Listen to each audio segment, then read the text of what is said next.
اعوذ باللہ من الشیطان الرجیم بسم اللہ الرحمن الرحیم سیرت النبی صلی اللہ علیہ وآلہ وسلم۔ عنوان زمزم کی خدائی۔ حضرت ابراہیم علیہ السلام کے بیٹے حضرت اسماعیل علیہ السلام کے 12 بیٹے تھے۔ ان کی نسل اس قدر ہوئی کہ مکہ مکرمہ میں نہ سما سکی اور پورے حجاز میں پھیل گئی۔ ان کے ایک بیٹے قیدار کے اولاد میں عدنان ہوئے۔ عدنان کے بیٹے معد اور پوتے کا نام نزار تھا۔ نزار کے 4 بیٹے تھے، ان میں سے ایک کا نام مدر تھا۔ مدر کی نسل سے قریش بن مالک پیدا ہوئے، یہ فہر بن مالک بھی کہلائے۔ قریش کی اولاد بہت ہوئی، ان کے اولاد مختلف قبیلوں میں بٹ گئی۔ ان کے اولاد سے قصے نے اقتدار حاصل کیا۔ قصے کے آگے 3 بیٹے ہوئے، ان میں سے ایک عبد مناف تھے جن کی اگلی نسل میں ہاشم پیدا ہوئے۔ ہاشم نے مدینہ کے ایک سردار کی لڑکی سے شادی کی۔ ان کے یہاں ایک لڑکا پیدا ہوا، اس کا نام شیبہ رکھا گیا۔ یہ پیدا ہی ہوا تھا کہ ہاشم کا انتقال ہو گیا۔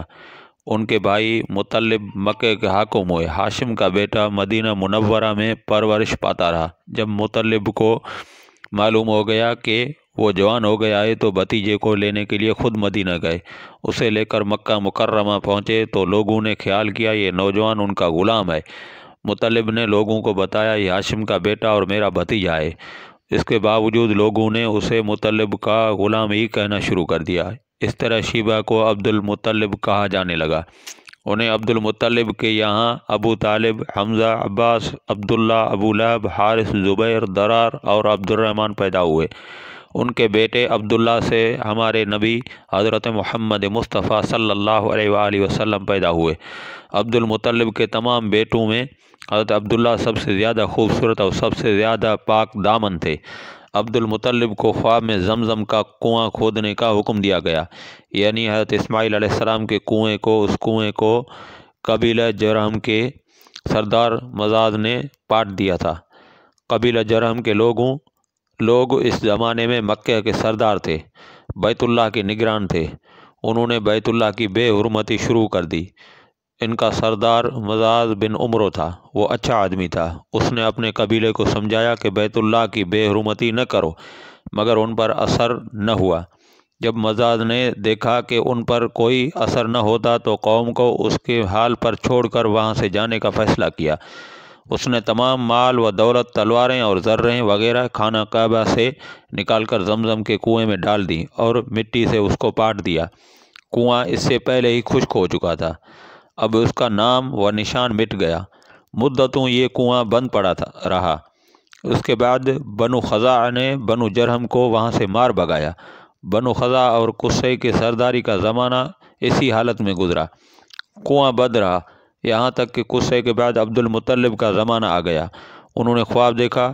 خواب میں انہیں زمزم کے کنویں کی جگہ دکھائی گئی اور اس کے کھودنے کا حکم دیا گیا۔ حضرت علی رضی اللہ تعالی عنہ سے روایت ہے کہ عبد المطلب نے بتایا، میں حجر اسود کے مقام پر سو رہا تھا کہ میرے پاس ایک آنے والا آیا۔ اس نے مجھ سے کہا طیبہ کو کھودو۔ میں نے اس سے پوچھا طیبہ کیا ہے، مگر وہ کچھ بتائے بغیر چلا گیا۔ دوسری طرف رات پھر خواب میں وہی شخص آیا، کہنے لگا برہ کو کھودو۔ میں نے پوچھا برہ کیا ہے، وہ کچھ بتائے بغیر چلے گیا۔ تیسری رات میں اپنے بستر پر سو رہا تھا کہ پھر وہ شخص خواب میں آیا۔ اس نے کہا مظنونہ کھودو۔ میں نے پوچھا مظنونہ کیا ہے، وہ بتائے بغیر چلا گیا۔ اس سے اگلی رات میں پھر بستر پر سو رہا تھا کہ وہی شخص پھر آیا اور بولا زمزم کھودو۔ میں نے اس سے پوچھا زمزم کیا ہے، اس بار اس نے کہا زمزم وہ ہے جس کا پانی کبھی ختم نہیں ہوتا، جو حاجیوں کے بڑے بڑے مجمع کو سیراب کرتا ہے۔ عبد المطلب کہتے ہیں میں نے اس سے پوچھا یہ کنواں کس جگہ ہے؟ اس نے بتایا جہاں گندگی اور خون پڑا ہے اور کوا ٹھونگے مار رہا ہے۔ دوسرے دن عبد المطلب اپنے بیٹے حارث کے ساتھ وہاں گئے۔ اس وقت ان کے یہاں یہی ایک لڑکا تھا۔ انہوں نے دیکھا وہاں گندگی اور خون پڑا تھا اور ایک کوا ٹھونگے مار رہا تھا۔ اس جگہ کے دونوں طرف بت موجود تھے، اور یہ گندگی اور خون دراصل ان بتوں پر قربان کیے جانے والے جانوروں کا تھا۔ پوری نشانی مل گئی تو عبد المطلب کدال لے آئے اور کھدائی کے لیے تیار ہو گئے، لیکن اس وقت قریش وہاں آ پہنچے۔ انہوں نے کہا، اللہ کی قسم، ہم تمہیں یہاں کھدائی نہیں کرنے دیں گے۔ تم ہمارے ان دونوں بتوں کے درمیان کنواں کھودنا چاہتے ہو جہاں ہم ان کے لیے قربانیاں کرتے ہیں۔ عبد المطلب نے ان کی بات سن کر اپنے بیٹے حارث سے کہا، تم ان لوگوں کو میرے قریب نہ آنے دو، میں کھدائی کا کام کرتا رہوں گا، اس لیے کہ مجھے جس کام کا حکم دیا گیا ہے میں اس کو ضرور پورا کروں گا۔ قریش نے جب دیکھا کہ وہ باز آنے والے نہیں تو رک گئے۔ آخر انہوں نے کھدائی شروع کر دی۔ جلد ہی کنویں کے آثار نظر آنے لگے۔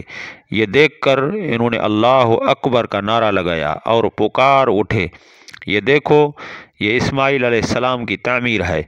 جب قریش نے یہ دیکھا کہ انہوں نے کنواں تلاش کر لیا تو ان کے پاس آ گئے اور کہنے لگے، عبد المطلب، اللہ کی قسم، یہ ہمارے باپ اسماعیل علیہ السلام کا کنواں ہے اور اس پر ہمارا بھی حق ہے، اس لیے ہم اس میں تمہارے شریک ہوں گے۔ یہ سن کر عبد المطلب نے کہا، میں تمہیں اس میں شریک نہیں کر سکتا، یہ مجھ اکیلے کا کام ہے۔ اس پر قریش نے کہا، تب پھر اس معاملے میں ہم تم سے جھگڑا کریں گے۔ عبد المطلب بولے، کسی سے فیصلہ کروا لو۔ انہوں نے بنو سعد ابن حزیم کے کاہنہ سے فیصلہ کرانا منظور کیا۔ یہ کاہنہ ملک شام کے بالائی علاقے میں رہتی تھی۔ آخر عبد المطلب اور دوسرے قریش اس کے طرف روانہ ہوئے۔ عبد المطلب کے ساتھ عبد مناف کے لوگوں کی ایک جماعت تھی، جبکہ دیگر قبائل قریش کی بھی ایک جماعت ساتھ تھی۔ اس زمانے میں ملک حجاز اور شام کے درمیان ایک بیابان میدان تھا، وہاں کہیں پانی نہیں تھا۔ اس میدان میں ان کا پانی ختم ہو گیا، سب لوگ پیاس سے بے حال ہو گئے، یہاں تک کہ انہیں اپنے موت کا یقین ہو گیا۔ انہوں نے قریش کے دوسرے لوگوں سے پانی مانگا، لیکن انہوں نے پانی دینے سے انکار کر دیا۔ اب انہوں نے ادھر ادھر پانی تلاش کرنے کا ارادہ کیا۔ عبد المطلب اٹھ کر اپنے سواری کے پاس آئے۔ جوں ہی ان کی سواری اٹھی، اس کے پاؤں کے نیچے سے پانی کا چشمہ ابل پڑا۔ انہوں نے پانی کو دیکھ کر اللہ اکبر کا نعرہ لگایا۔ پھر عبد المطلب سواری سے اتر آئے۔ سب نے خوب سیر ہو کر پانی پیا اور اپنے مشکیزیں بھر لیے۔ اب انہوں نے قریش کی دوسری جماعت سے کہا، آؤ تم بھی سیر ہو کر پانی پی لو۔ اب وہ بھی آ گئے اور خوب پانی پیا۔ پانی پینے کے بعد وہ بولے، اللہ کی قسم، اے عبد المطلب، یہ تو تمہارے حق میں فیصلہ ہو گیا۔ اب ہم زمزم کے بارے میں تم سے کبھی جھگڑا نہیں کریں گے۔ جس ذات نے تمہیں اس بیابان میں سیراب کر دیا، وہی ذات تمہیں زمزم سے بھی سیراب کرے گا، اس لیے یہیں سے واپس چلو۔ اس طرح قریش نے جان لیا کہ اللہ تعالیٰ عبد المطلب پر مہربان ہے، لہذا ان سے جھگڑنا بے سود ہے اور کاہنہ کے پاس جانے کا کوئی فائدہ نہیں۔ چنانچہ سب لوگ واپس لوٹے۔ واپس آ کر عبد المطلب نے پھر کنویں کی کھدائی شروع کر دی۔ ابھی تھوڑی سی کھدائی کی ہوگی کہ مال، دولت، تلواریں اور زریں نکل آئی۔ اس میں سونا اور چاندی وغیرہ بھی تھے۔ یہ مال و دولت دیکھ کر قریش کے لوگوں کو لالچ نے آ گھیرا۔ انہوں نے عبد المطلب سے کہا، عبد المطلب، اس میں ہمارا بھی حصہ ہے۔ ان کی بات سن کر عبد المطلب نے کہا، نہیں، اس میں تمہارا کوئی حصہ نہیں، تمہیں انصاف کا طریقہ اختیار کرنا چاہیے۔ آؤ 500 کی تیروں سے کرہ ڈالیں۔ اس نے ایسا کرنا منظور کر لیا۔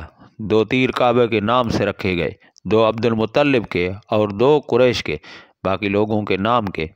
پانسا پھینکا گیا تو مال اور دولت کعبے کے نام نکلا، تلواریں اور زریں عبد المطلب کے نام، اور قریشیوں کے نام کے جو تیر تھے وہ کسی چیز پر نہ نکلے۔ اس طرح فیصلہ ہو گیا۔ عبد المطلب نے کعبے کے دروازے کو سونے سے سجا دیا۔ زمزم کی کھدائی سے پہلے عبد المطلب نے دعا مانگی تھی کہ اے اللہ، اس کی کھدائی کو مجھ پر آسان کر دے، میں اپنا ایک بیٹا تیرے راستے میں ذبح کروں گا۔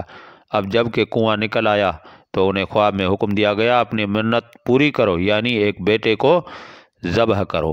وآخر دعوانا ان الحمد للہ رب العالمین۔